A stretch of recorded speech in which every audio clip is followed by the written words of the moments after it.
அனைவருக்கும் வணக்கம். மீண்டும் ஒரு அற்புதமான வீடியோவில் சந்திக்கிறதுல மகிழ்ச்சி.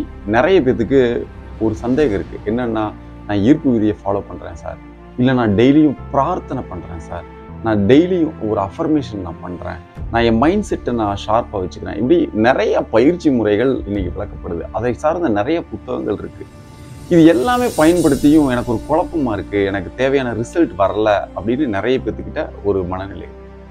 இப்போ மிக மிக ஒரு முக்கியமான விஷயத்தை நம்ம தெரிஞ்சுக்கிட்டா இதுலேருந்து நம்ம தாண்டி வந்துடலாம். அதாவது குழப்பத்திலிருந்து விடுபட்டுலாம்.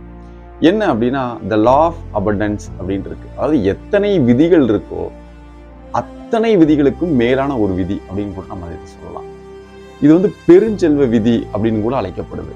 ஒரு 3 விஷயத்துல நமக்கு ஒரு தெளிவு தேவை. என்ன அப்படின்னா, நமக்கு இந்த உலகத்தில் இருக்கிற செல்வ வளங்கள் எல்லாமே தீர்ந்து போயிடும், நமக்கு பெரிய செல்வத்தை நம்ம சம்பாதிக்க முடியாது அப்படின்னு கவலை இருக்கிறவங்க அதை மாற்றிக்கணும்.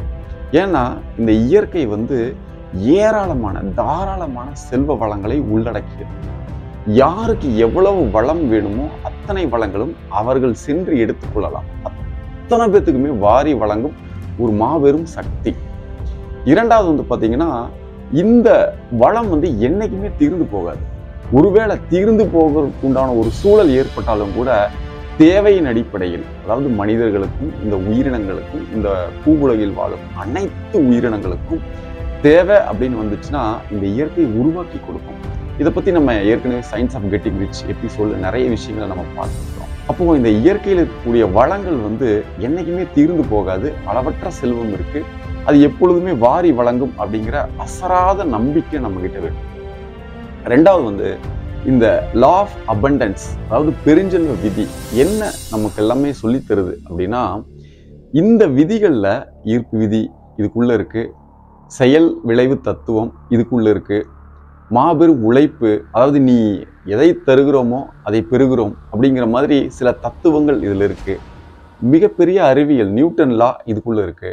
இப்படி எல்லா விதிகளுமே சேர்ந்த ஒரு அற்புதமான விதி தான் இந்த லா ஆஃப் அபண்டன்ஸ், பெருஞ்செல்வ விதி. இந்த பெருஞ்செல்வ விதி என்ன அடிப்படையில் கற்றுத்தருது அப்படின்னா, நம்மளுடைய அறிவு, நம்முடைய ஆற்றல், நம்முடைய உழைப்பு, நம்முடைய ப்ராடக்ட் இல்லாட்டி நம்முடைய சர்வீசஸ், இப்படி எதுவாக இருந்தாலும் மிகப்பெரிய அளவில் தாக்கத்தை ஏற்படுத்தினால் மிகப்பெரிய ஒரு செல்வத்தை நாம் அடைய முடியும் அப்படின்னு சொல்லப்படுது.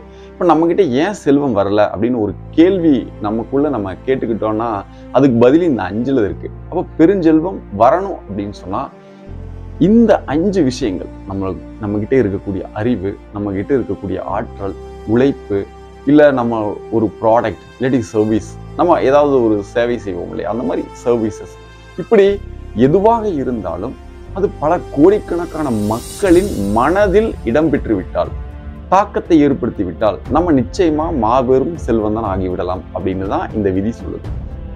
இதை சிறப்பாக பயன்படுத்தினவங்க நிறைய பேர் இருக்காங்க. இப்போ எக்ஸாம்பிளுக்கு பார்த்தீங்கன்னா, நம்ம இந்த சினிமா நடிகர்களை நம்ம எடுத்துக்கலாம்.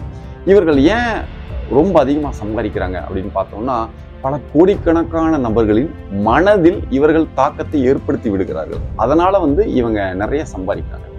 சரி, வேற ஏதாவது ப்ராடக்ட் விற்கிறவங்களை நம்ம பார்த்துப்போமே. ஏதாவது அமேசான்லேயே ஏதோ ஒரு ப்ராடக்ட் விற்கிறாங்க, இல்லை நம்ம விண்டோஸ், நம்ம கம்ப்யூட்டரில் யூஸ் பண்ணக்கூடிய விண்டோஸ் இல்லாட்டி ஆப்பிளில் இருக்கக்கூடிய விஷயங்கள், இவர்கள் ஏன் பெருஞ்செல்வத்தை ஈட்டுகிறார்கள் அப்படின்னா, பல கோடிக்கணக்கான மக்களுக்கு அந்த ப்ராடக்டை கொடுக்குறாங்க, அதனால பெருஞ்செல்வத்தை ஈட்டுறாங்க.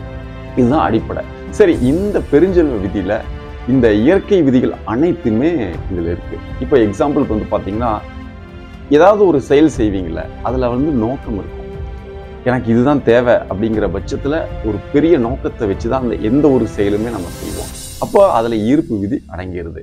நம்ம ஏதாவது செயல் செய்வோம்ல, அதற்கு பார்த்தீங்கன்னா பதிலாக ஏதாவது ஒரு விஷயம் திரும்ப வரும் இல்லையா, அப்போ செயல் விளைவு அங்கே வந்துடுது. அப்போ எல்லா வகையான விதிகளும் இந்த பெருஞ்செல்வ விதியில் அடிப்படையிலேயே இயங்கி கொண்டிருக்கு அப்படின்னு நம்ம பார்க்கலாம். இப்போ பெரிய பிஸ்னஸ்மேன், பெரிய பணக்காரங்கள், மிகப்பெரிய அளவில் செல்வத்தை அடைந்தவர்கள், அவர்கள்லாம் தெரிந்தோ தெரியாமலோ இந்த விதியை பயன்படுத்தி இருக்கிறார்கள். அப்போ இதை தெரிஞ்சு பயன்படுத்தினாலும் சரி, தெரியாமல் பயன்படுத்தினாலும் சரி, இந்த விதி வேலை செய்கிறது அப்படிங்கிறத நம்ம புரிஞ்சுக்கிட்டா போதுமானது. அப்போது பெருஞ்செல்வ விதி அடிப்படையில் மிகப்பெரிய அளவிற்கு அதிகமான மக்களிடத்தில் தாக்கத்தை ஏற்படுத்தினால் இந்த பெருஞ்செல்வ விதி வேலை செய்யும் அப்படிங்கிறத நம்ம தெரிஞ்சுக்கணும்னா போதுமானது.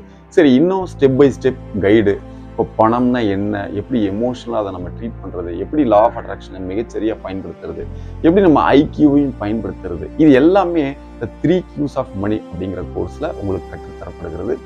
தேவைன்னா அது உங்களுக்கு தேவை அப்படின்னு உங்களுக்கு மனசில் வந்துச்சுன்னா டிஸ்கிரிப்ஷன் லிங்க் கொடுத்துருக்கேன். அதை நீங்கள் ஆட் பண்ணி அதை பர்ச்சேஸ் பண்ணி அந்த கோர்ஸை நீங்கள் ஆக்சஸ் பண்ணிக்கலாம். நிச்சயமாக ஒரு 30 நாளில் நம்மளுக்கு பணத்தை சார்ந்த ஒரு புரிதல் ஏற்படும் அப்படிங்கிறதுல எந்த விதமான மாற்று கருத்து இல்லை. மீண்டும் இன்னொரு அற்புதமான வீடியோவில் கூடிய சீக்கிரம் உங்களை சந்திக்கிறேன். அதுவரை நன்றி.